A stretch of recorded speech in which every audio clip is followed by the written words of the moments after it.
Happy Devils Wednesday. This is the State of the Fan Address presented by pucksandpitchforks.com. I'm your host, Sam Wu, here with the editor-in-chief extraordinaire, Nick Villano, streaming live on Facebook Live, YouTube Live, X Live, Twitch, and now Instagram Live on the Let's Go Devils Network. Coming to you live from the Primetime Radio studios inside the bunkers of both North and South Jersey, covering the entire Garden State.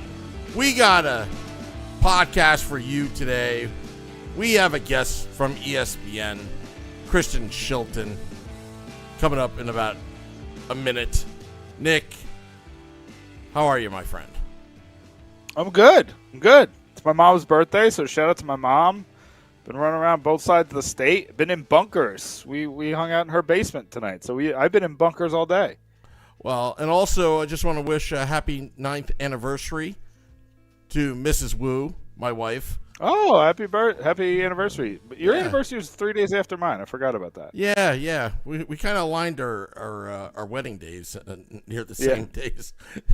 Not on purpose, obviously, but just a coincidence. Yeah. Sorry, just messed up the camera there. But we're good. I'm good. Everything's good. But I think we're ready. Do you want to? I don't want to waste any time. You want to just jump into our guest? Yeah. Why don't you intro? Okay. Well, we're really excited to welcome back Kristen Shilton, reporter extraordinaire from ESPN. She's been adding so much great extra coverage to the hockey side. Kristen, welcome back to Let's Go Devils podcast. Well, thank you so much for having me, guys. I'm happy to be here. Yes. And listen, you're on better times being in Toronto. I think things are a little bit happier in Toronto.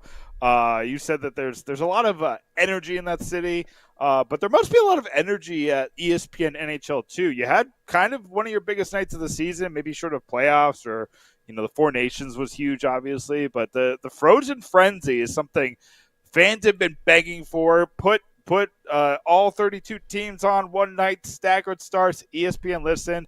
It went really well last night. What kind of stood out to you? Doesn't have to be Devils, really. We can start with the whole NHL, but what stood out to you from the Frozen Frenzy last night?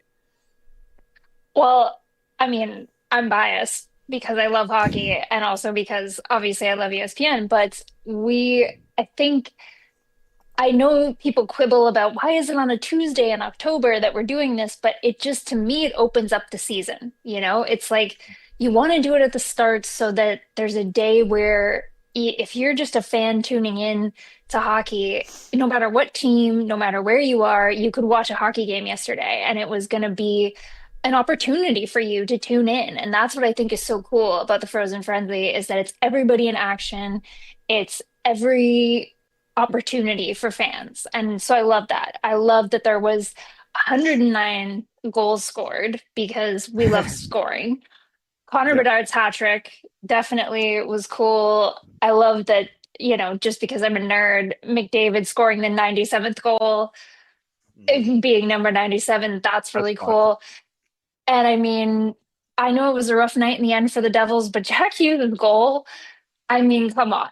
On a bad night maybe for the team, you can't be sad watching that man play hockey. So those are kind of my takeaways, is that it's a great way to, I think, at this point in the season, just when everyone is still kind of figuring themselves out, you put everybody on and it lets the season get going. And that's what really the Frozen Frenzy is to me. And I loved it. I thought that it was really well done. It was really exciting, lots of scoring, and that's what we like to see. Oh, of course. And you brought up the Devils game. Obviously, it's not as happy times as it's been the past couple of podcasts for our last couple of guests, but here's the thing. I'm not too worried about last night's game because it was almost like game script got out of control. You bring up the Jack Hughes goal, and obviously like the if you're looking at it from I would say like a Rangers fan's point of view, be like, yeah, Jack Hughes scored that in an 8-4 loss. It's like, yeah, but that goal made it 5-4 after they went down 5-0. So that goal was incredible. Like putting the puck between your legs, getting it back, and then scoring the goal was incredible. So I want to start with just the team and kind of like your reaction. Like, does a loss kind of take some of the shine off the Devils after they look like the best team in hockey? To me, no, because it's look at the team you were up against. Yeah. Yes, there was the 4-3 overtime win over Colorado. And you could say, well, if they can beat Colorado once, why not again? But that's the thing about good teams, is that they're going to adjust. And Colorado is a great team. The Devils are a great team, but at the same time, Colorado obviously made their adjustments. And I just think that you look back at that game, and obviously the power play for the Avalanche was huge, but it's also the penalty kill is adjusting without Brett Pesce for the first time. Yeah. And they're trying to figure out kind of how that's going to work without him. And Nathan McKinnon is a bad man. Like, he is going to make you look silly. And it doesn't matter who you are. He's not ever going to have two bad games in a row. Right. So I think that if you look at that game, it's one of those things where people will call it humbling, but I don't necessarily think it's humbling.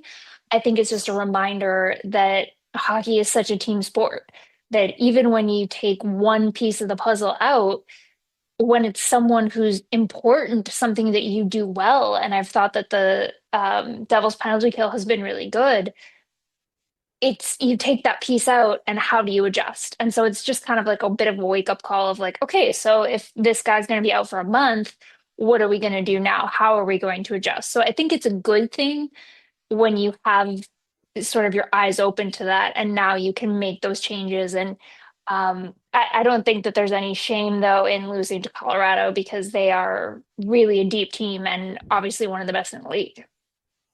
And the good news is that Carolina and Washington both lost in regulation. So it's it's not like you really lost. Yeah, you really lost any ground. So it stinks. I'm sad that the winning streak is over, but again, like you say, you basically split a home and home with Colorado, and I'll take that every single day of the week. And also, I pointed out this in a post that I wrote last night. Colorado was coming off losing both ends of a back-to-back, so there was clearly some extra motivation to come out firing, right? Absolutely. And I think as well, you get, when you play teams in quick succession, especially teams that you don't play a lot, obviously like Eastern and Western Conference, there's, like I say, with adjustments, I'm not surprised that like the first game the Devils played, that other than obviously the first game lost, the first one that needed extra time was against Colorado, because that's a team you don't see a lot. And then you see kind of a lopsided special teams fueled outcome in the other game. That's pretty standard for teams that play each other twice a year, right? Like, you don't know them very well. So it's not necessarily going to be, you know, the standard, Rangers, Devils, or, Islanders, Devils, somebody that you're seeing all the time. And it's a great way to cut your teeth early in the season too, because why wouldn't you want to see, people talk about strength of schedule a lot, and I think the strength of schedule actually can be a great thing when it's the tougher teams that you see early on, because you get to kind of measure yourself against those veteran groups. And the way that the Devils have overcome injuries early, that they're dealing with, those problems, and yet they're finding ways to still be very competitive. Like you say, it was 5-4. Yeah. It wasn't, it wasn't all bad. No, absolutely not. I think that they showed in both games really against Colorado because in the game before we kind of got lost because of the beautiful Jack Hughes goal in overtime, but they were they were up 2-0 and then gave up the lead pretty quickly. In the first period it went in 2-2 in intermission. So this is definitely a team that's different than last year. I think that's pretty clear, right? I think there's a resilience to the Devils, and just it's easy to say that, I guess, 3 weeks, whatever, 3 weeks in to Yeah. the season, and but resilience is something that I think that you develop the same way as anything else as a team. Is that you've been through some difficulties, you've had your challenges, and you come back the next season and you realize, well, we made it through these difficulties before, and now we know how we're going to do it again. And I think that we also have to look at the goaltending in that game against Colorado. That Jacob Markstrom's coming back. He hadn't played in a while. He's rusty. I think Jake Allen has really surprised in how well he's played so far this season. And that's been a knock on the Devils in years past, is that they didn't have the right goaltending. That's why they got Markstrom. And coming off an injury, I mean, come on, that's a tough assignment going Yeah. up against Colorado your first game back. Um, and he did not perform well, and that's what it is. But it's also early enough that you feel confident that he can get back there and he and Allen can be, a good tandem. But when Jack Hughes is healthy and he's available, you're going to have a lot of confidence as a team. And that maybe it's too much to put on one player, but I noticed a difference in how the Devils played after Hughes went out in March last year. They just seem more confident when he's there. And I think that resilience we talk about, it does come from knowing that a team believes in its best players. And if you believe in your best players, that no matter what happens, they're going to be able to contribute. I really do think that makes a difference. And I think it's making a difference for the Devils early on here. It's not any coincidence that Jack Hughes playing the way that he is and being that stud is giving this group, I think, a lot of juice. So I want to talk about Jack Hughes because obviously that's going to be the focus of a lot of national media like yourself when you look at the Devils, and for good reason. He's the headline maker. He's the star. There's a lot of conversation around Hughes this week and last week, kind of starting after that Toronto game. And I do want to kind of get your opinion on that because you're based in Toronto and you've covered Toronto pretty extensively, but I want to know your thoughts on Jack Hughes as kind of, we don't have to rank him, but like, where is he in like the echelons and the tiers? Like, do you consider him like one of the 10 best, or do you consider him like, is he a guy you build everything around? Is this something, or is he like feeding off of Heischer? Like, I don't know. I guess I'm trying to figure out like, where did this conversation come from that it seems like people think that Jack Hughes is overrated? Mhm. I think probably the conversation of the overrated comes from maybe his defensive game not being as tight as perhaps other players of his caliber are. I mean, he's obviously a tremendous goal scorer. He can create for players around him. I think he makes his line mates better. And that's obviously the mark of a top line skater. And he's an elite scoring talent. There's absolutely no doubt about that. I think having Nico Hischier on your second line and being, right there, given his tremendous like two-way ability, Hischier doesn't have the same goal scoring ability as Hughes. Like so few players do, obviously. And I think that that's where the people who call Hughes overrated are probably just saying that he's not necessarily the same all-around player as, you could draw a number of names and say, what about this guy or that guy? But it what Hughes does is so particular to him and his skill set. And I think that what makes him a special player is how he creates opportunity and the way that, just his pure skill. And over time, I think that those defensive habits are going to definitely increase and they're going to improve because Sheldon Keefe is going to keep demanding that of him. I know that from covering Keefe in Toronto that he really harped on that with Austin Matthews, especially, and and William Nylander and Mitch Marner. It's like your top players, whether you're on the wing or whether you're at center, like Keefe wants the defensive game, the way most coaches do, to be very prominent. But what I like about Hughes is just that, you see his tenacity and you see the way that he will get in there and get to the net and that he will, make those plays happen. And his playmaking ability is maybe underrated, if anything.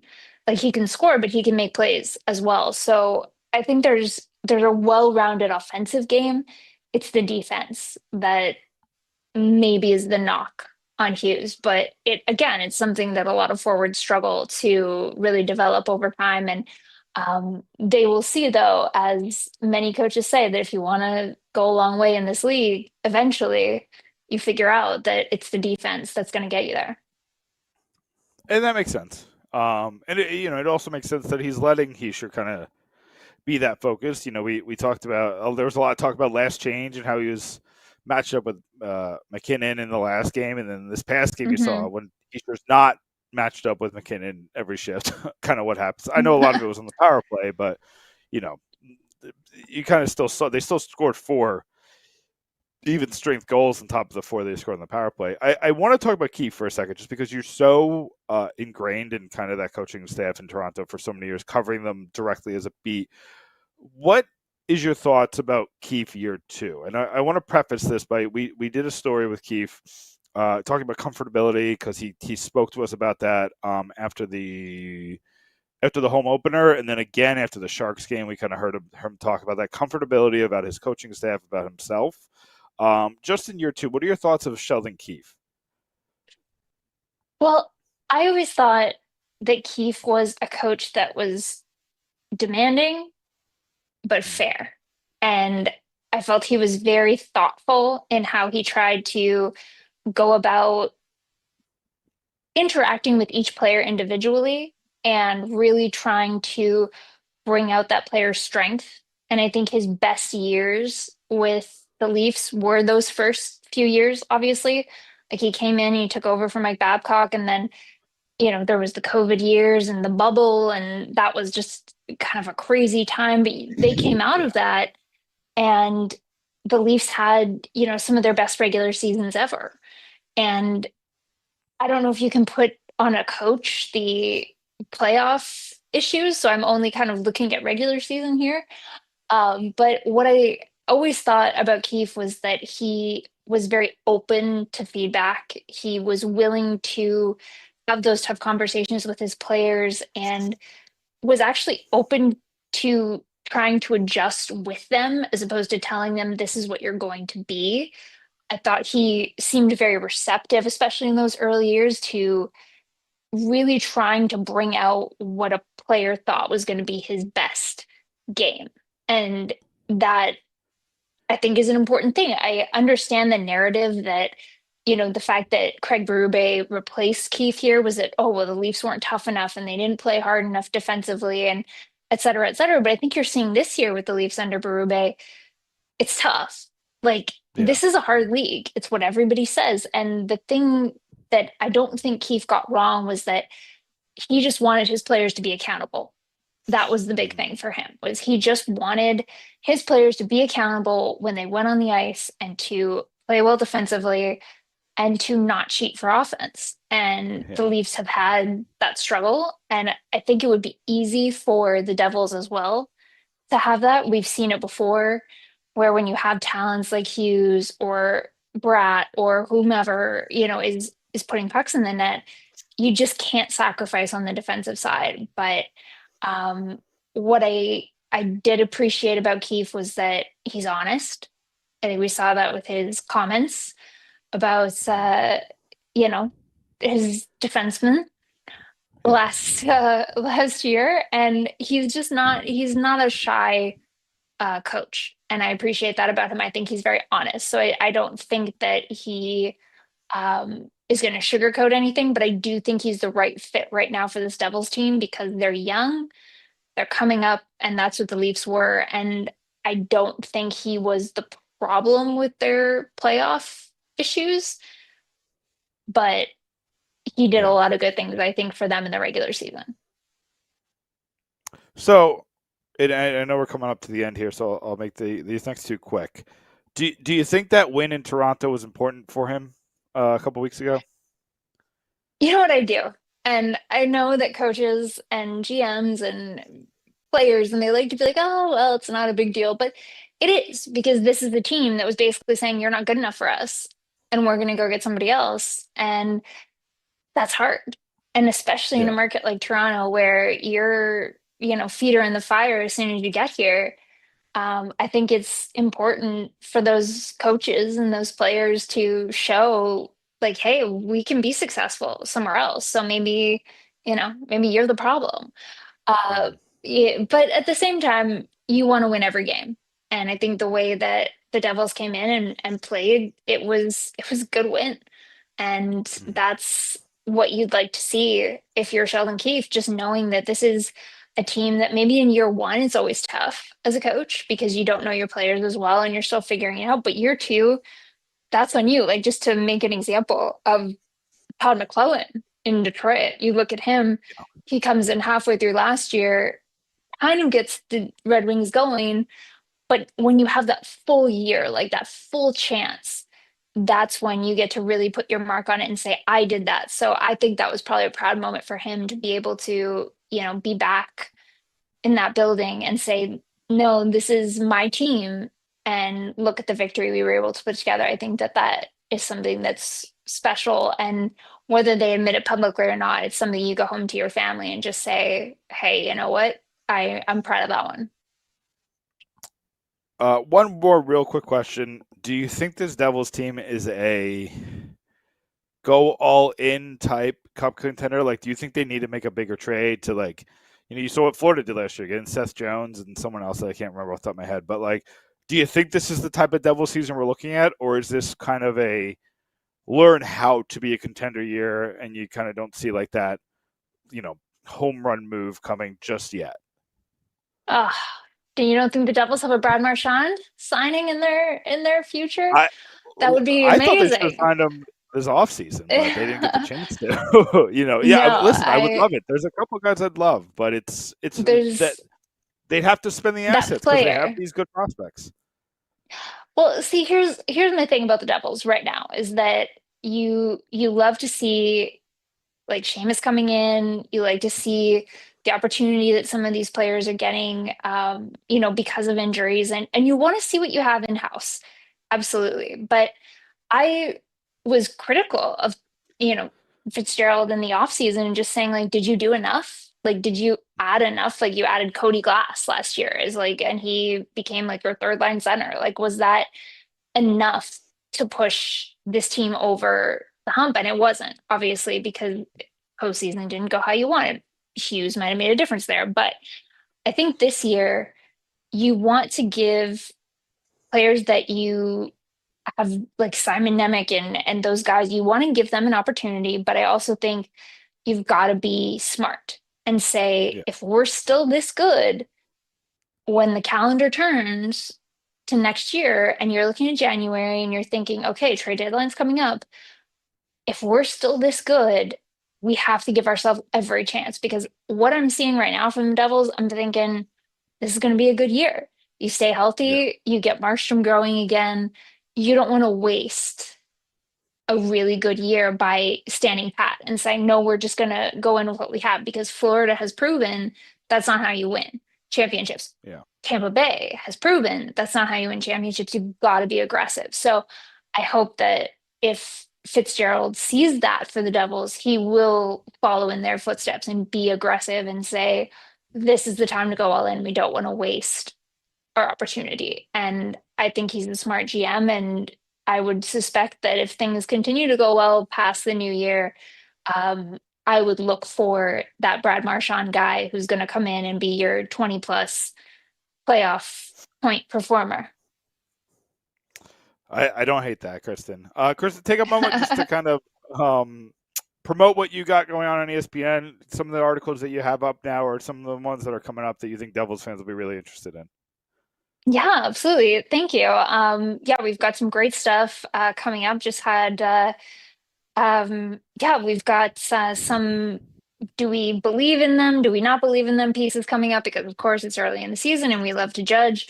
Looking at some of the Eastern Conference around the Devils, and we have an eye on the Devils as well. So there could be something coming there as well. So definitely stay tuned to ESPN.com and you'll see all of the great work that we've got coming out the next couple weeks.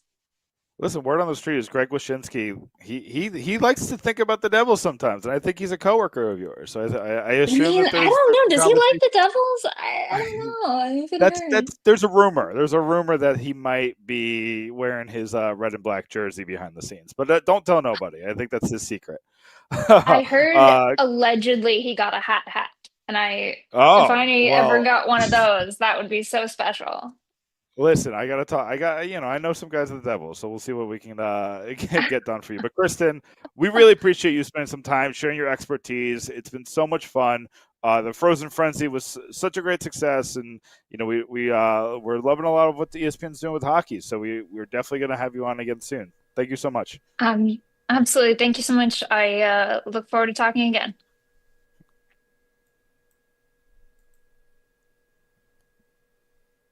Hey, Nick.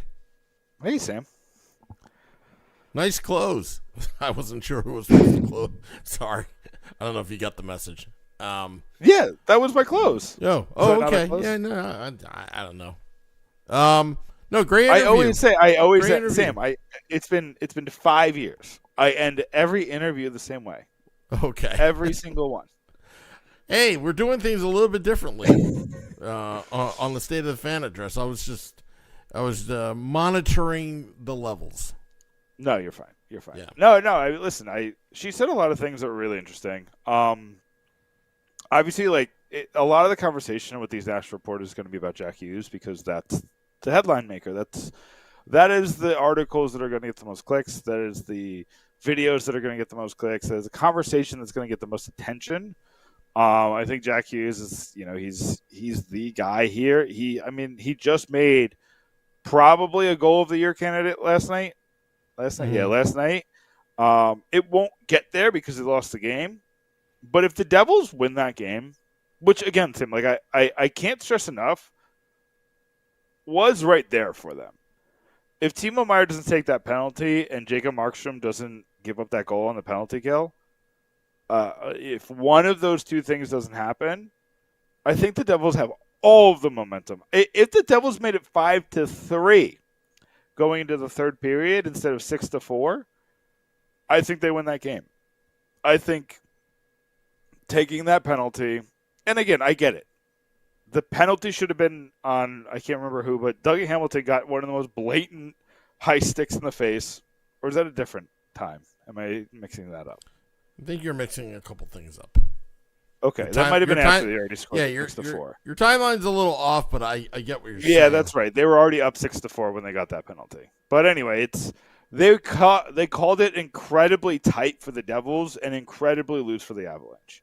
So, the Timo Meier thing, maybe it's a penalty, but I have trouble calling it in the game situation when you've called a couple ticky-tack ones already on the Devils, and you know that the Colorado, power play is almost automatic. We talked about this last year when the Devils were scoring at 35, 40% on the power play. We were saying, you're not going to get the calls because the referees are afraid about impacting the game. They weren't afraid about impacting the game last night. So, but again, you got to know what you're up against when you're the Devils, especially Timo Meier. You're a star on this team. You got to know you can't take a penalty there. And you got to know that, your guy in the net's not having his best night. But when you turn the momentum like you did, you really got to be up on your P's and Q's. And he just made a mistake at the worst possible time, and that killed the momentum. They went into the second intermission, just kind of deflated after really making the comeback against a really good team on their home ice. And you could tell, listen, Mile High Sticking, the Avalanche blog for Fansided, was sweating. They were sweating. It looked bad. and it is what it is. It's just one game. The Devils are still one of the best teams in the Eastern Conference in the NHL. They're banking a ton of points. And here's the good news, Sam, is you got the Sharks next. And the Sharks gave them a fight. So it's not like you're gonna like keep the foot off the gas against the Sharks. Like Sheldon Keefe was not happy with the effort against the Sharks. I think, and I brought this up with Kristen, the Avs came into that game incredibly motivated because they just lost a back-to-back. Both halves to, I think it was Boston on Saturday and the Devils on Sunday. And can I add one more to that? Yep. In recent history, the Devils, even when they were having bad seasons, there was that one game. Remember, was it Kelly? We had her on the podcast that she broadcasted. She did play-by-play for one game. Oh man, it was an 8-5 or something like 5-0. I think it was a 5-0 Devils victory over Colorado. Yeah. It was like a complete upset. Like the Devils had no business, killing the Avalanche. And there's some history between the two franchises going way back, but in recent times there have been some really, really fun games between the two. And I think like guys like Nathan McKinnon and Cale Makar and some of the rest of the guys, I think they're just sick of it. And I think they came into that game on a mission. And as soon as Jacob Markstrom, 18 seconds in, gets a delay game penalty, they took advantage. They took advantage of the rust. They took advantage of everything. So I credit Colorado there. I also credit the Devils by not crumbling, meaning they did surge, but they just simply gave away, like you said, the momentum. But I'm going to tell you something. I don't think the Devils are the best team in the league, even though they're in the standings. They may say so, but that's a good thing because that means they still have a higher ceiling. Work to do. Yeah, work to do. Yep. Yeah, I don't think they can be the best team in the league with this roster, even healthy. I agree with that. But saying that doesn't mean you can't win the Stanley Cup. I don't think the Devils were the best team in 2012 in the Eastern Conference, but they won the Eastern Conference. I think momentum. I think matchups. The Devils would have lost to Boston in 2012. If the Devils had played Boston, they were losing to Boston. I think Boston was a 2 seed. They got upset by Washington in the first round, and then Washington lost to New York in the second round. I believe I got that right. I don't think the Devils were so bad against Boston all year. I think they went 0-3 against them, looked terrible in each matchup. It was just a bad matchup. You get that sometimes. And then, the Devils might get that with Carolina this year. If the Devils win the Metro, or if Carolina wins the Metro and the Devils get second, Carolina's playing either Washington, as it looks right now. 1,000 things could change. But as it looks right now, they're playing Washington. That's a motivated Washington team. Did Washington lose in the first round last year? Washington, or did they lose to Carolina in the second round? I think they lost to Carolina in the second round. Okay, but they didn't look good. Carolina kind of murked them. Yeah, I just remember they didn't come close to the Eastern Conference final. So there's a little motivation there to prove you could do something. And then, the teams that are get the wild card this year, I don't know. It's, if you get Tampa in there or you get Toronto in the wild card, that's not a team I want to face. Or you get Florida. Imagine if you get Florida with Matthew Tkachuk coming back. And I do think that the Devils they have an opportunity here to really do something. And I wanted to ask that question very tactfully with Kristen at the end there, where I asked, as far as contender, what do you do?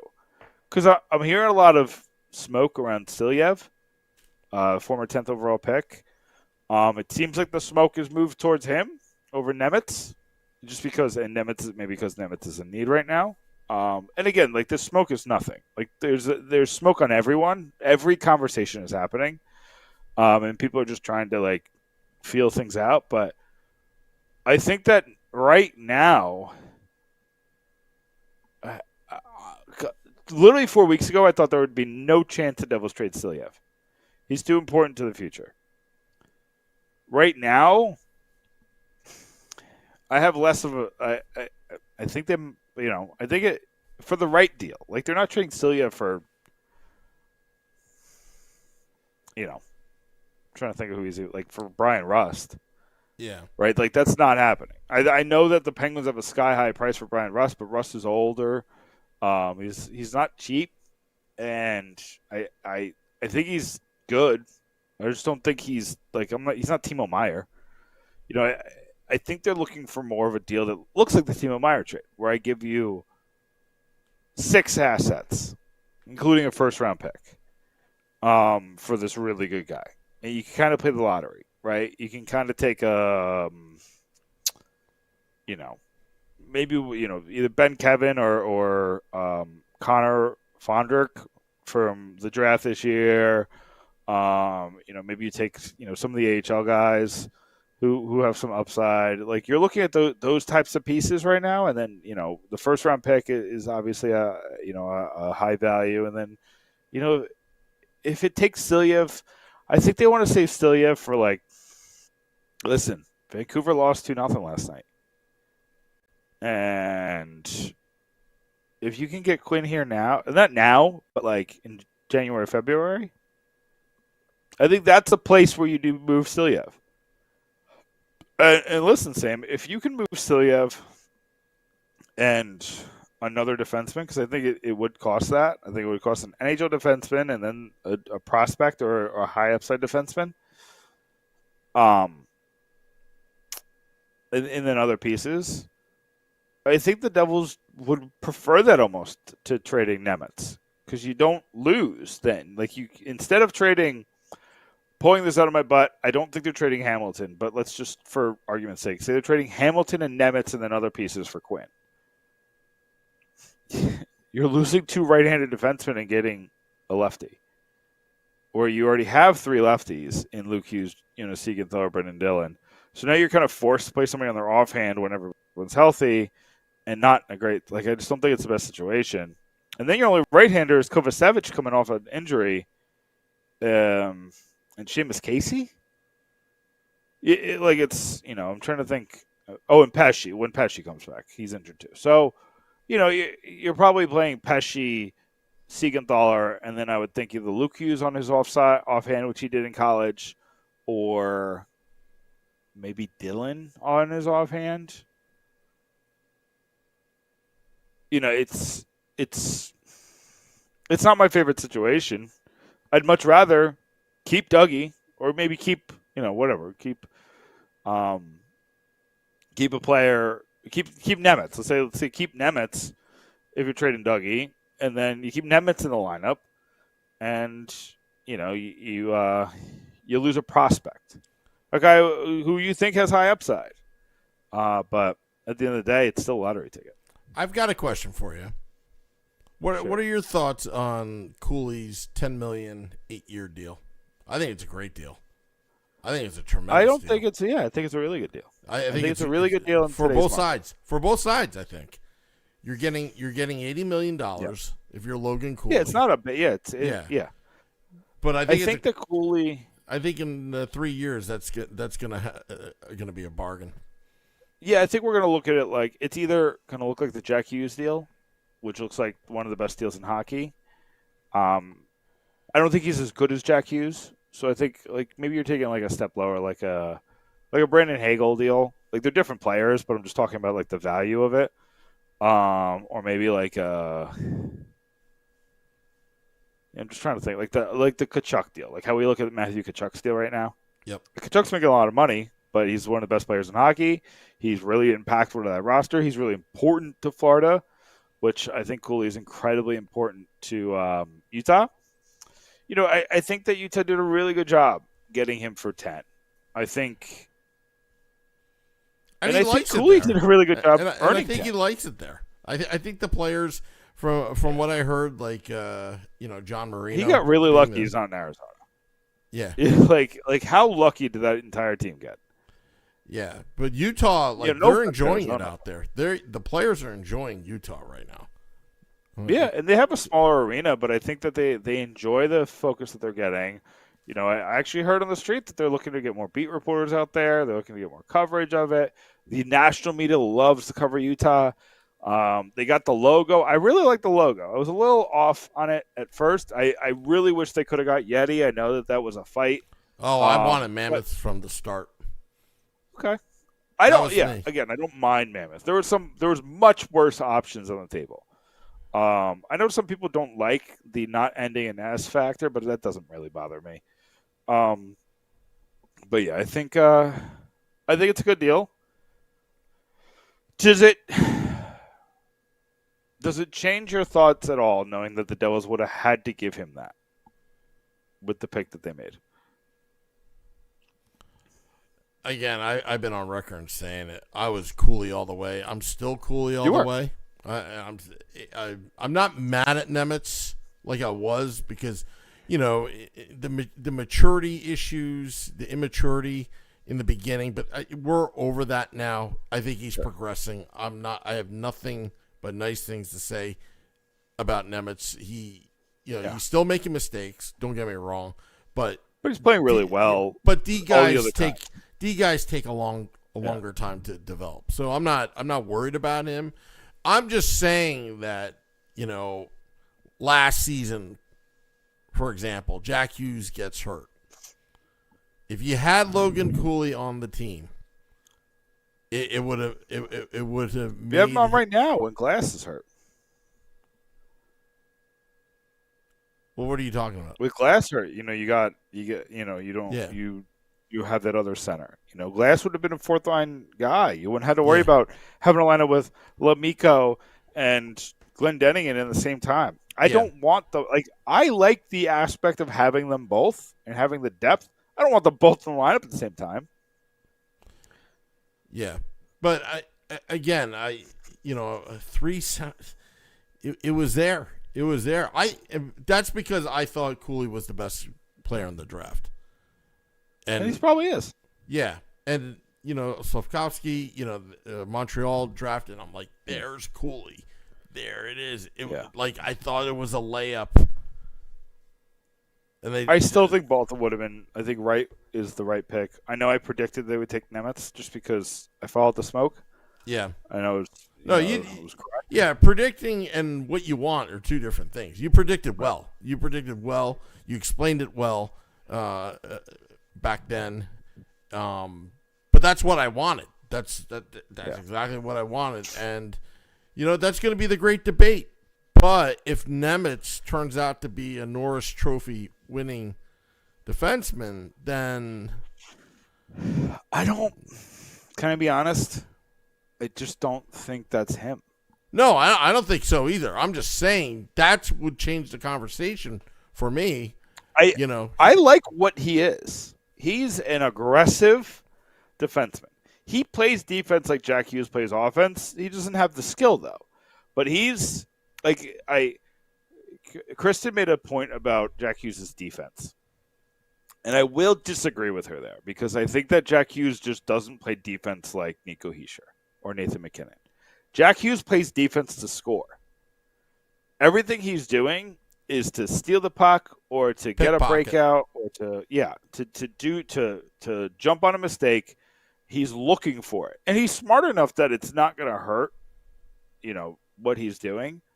But we saw, I think it was last night, where he got caught trying to cherry pick a little bit, because he thought the Devils were going to get the puck, and the Devils ended up losing it in the defensive zone. He had to try to race back, and it was too late. That's Jack Hughes' game. I think Nemitz plays like that, and that's why Nemitz gets caught a lot. Mm-hmm. And he just needs to learn the timing of it all. But I'd rather this version of Nemitz. This version of Nemitz this year is still aggressive and confident in his aggression and makes a couple of mistakes. Last year's Nemitz was tentative. And when you have an aggressive defenseman who's tentative, he's just going to play with cement skates where he doesn't, he just can't make a decision. So I'd much rather have this guy. He's creating offense. I think he has 7 assists so far this season. Do I have that right? Yes. So, I mean, if I told you after 10 games that Nemitz had 7 assists, 100% of you would sign on the dotted line. I think he has more than Luke Hughes, right? I know Luke Hughes got an assist last night, but he still has more than Luke Hughes. I think he's leading. He's playing incredibly well. But just remember, he got almost half of it in one game. So yeah, he had a 3-assist game, but that's how defensemen kind of work. Even Carlson, even McCarr, there's a lot less consistency. Even when Hughes, there's some consistency, but you see a lot of it where you get like a 4-point game or a 3-point game here and there, and it kind of makes up for not scoring for a couple of games. I think Nemitz, I'm not going to say he's not inconsistent. He is. He didn't have a good game last night, but he had a great game on Sunday. He was the second best player in that game, next to Jack Hughes. Mm-hmm. I could say that confidently. I know he didn't get one of the top 3 stars. I think that's insane. He was the second best player on the ice. He double shifted when Brett Pesce got hurt. He had the primary assist on Jack Hughes' overtime winning goal because he stole the puck from Cale Makar and Martin Necas. Makar is supposed to be the best defenseman in the world. So you get moments like that, and you get moments where he pinches at a time where you absolutely shouldn't pinch, and then Dylan's going to get caught in a 2-on-1. So you're taking the good with the bad right now, and you hope that a lot of what Nemitz does bad can be fixed by coaching. So I think that you kind of have to take your lumps right now, and then hopefully, in due time, it all gets fixed. Yeah, that's all I got, Sam. All right, ready for plugs? Yeah, let's plug. Pucksandpitchforks.com. We have so much coming up. It's the end of the month. And usually at the end of the month, we have a couple, all the writers come out of their woodwork, come out of their shells, and they start writing a couple extra pieces. So I expect some of those. John Bailey's got one in my inbox right now that I'm going to edit and post. I believe that's on penalties. That should be on penalties. I believe that's what we discussed. Just the issue of penalties, what the Devils are doing with their penalties. I got a piece on Markstrom. I went through his entire career, Sam. He had never let in 8 goals in his career. Never. He had been pulled at 6 and 7 goals before, so he might have allowed them, but he's never was let to play 60 minutes and allow 8 goals. Never happened until last night. So I declare last night the worst game of his career. I'm not on the hashtag worried train yet, but I'm getting there.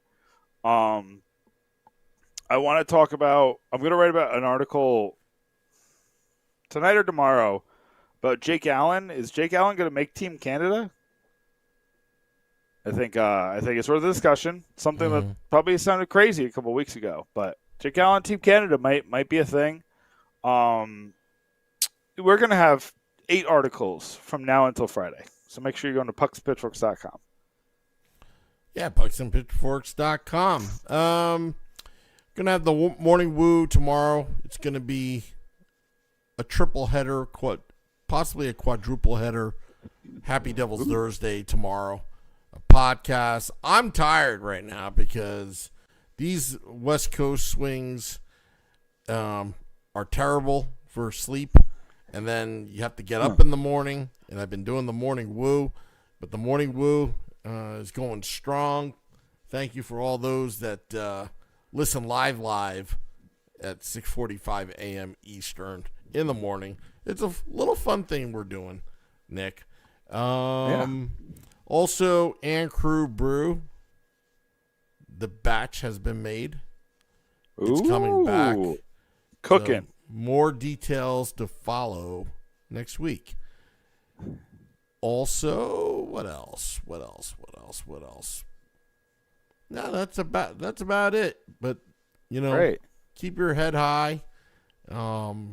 Set your alerts to the Let's Go Devils podcast. Also, every day in the morning, go to pucksandpitchforks.com to get all your Devils needs. And that's about it. I love that. Yeah. We're doing things. We're doing big things, Sam. Yeah. I might have a guest for the big stage next Thursday. Ooh. When the Devils take on Montreal. Possibly. I'll tell you off air. I love that. Yeah. Okay. All right. So, Alrighty, well, gonna get out of here. Again, go to pucksandpitchforks.com. Drop in the podcast in about 20 minutes. I'll see you tomorrow on the Morning Woo. Till next time, let's go Devils.